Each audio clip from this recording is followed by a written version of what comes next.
In this video, I'm going to go over how to wear a Kaku Obi, specifically for Iaido. I have two different kinds of Kaku Obi here. This is the one that I normally use. It's about 12.5 feet long, about 3.8 meters, and about 2.5 inches wide, about 6.5 centimeters. This one is about 11.5 feet long, about 3.5 meters. It's about 3.5 inches wide, about 9 centimeters. I prefer this one, and I'll show you how to tie a Kaku Obi with this one.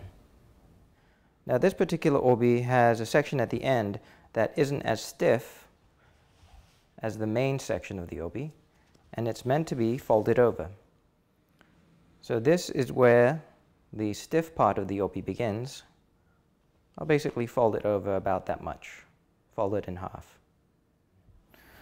So I folded over the part of the obi that's not as stiff into a section like this. It's about 1.5 feet long. And this part where the overlap is, this will eventually go on my left hip. So now I'm going to start wrapping the obi around my body. This part goes on my left hip bone. This comes over the top.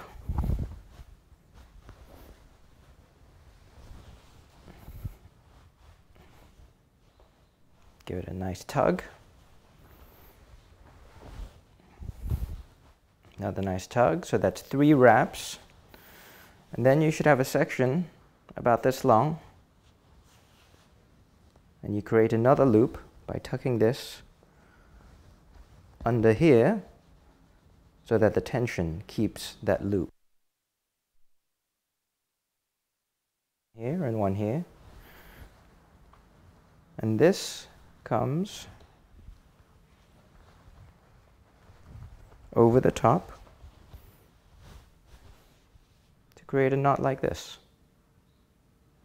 And then this part on the top, you take one strand of the obi, it goes underneath,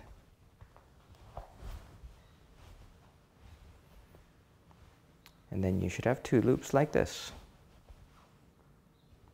Now you turn the knot towards the back.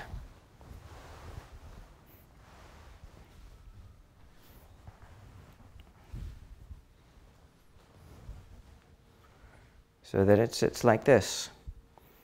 Now you can either have it right in the middle of your body, but I find for Iaido, if it's slightly to the right of center, it facilitates hayabiki, where this haya has to come back. So I like to have the knot slightly right of center, like that. So there should be 3 layers of obi against your body. 1, 2, 3. And after you put on your hakama and you insert this haya, you want to have 2 layers of obi on the outside and 1 layer of obi against your body. And that's where the haya fits. There are various different ways of tying your obi, and you may need to adjust your own method depending on how thick your waist is, how long the obi is. There are lots of different factors. And if your sensei has taught you to tie it in a particular way, please stick with that way. But I'm just showing you one method that is very common for tying Kaku Obi. And that is how you tie a Kaku Obi.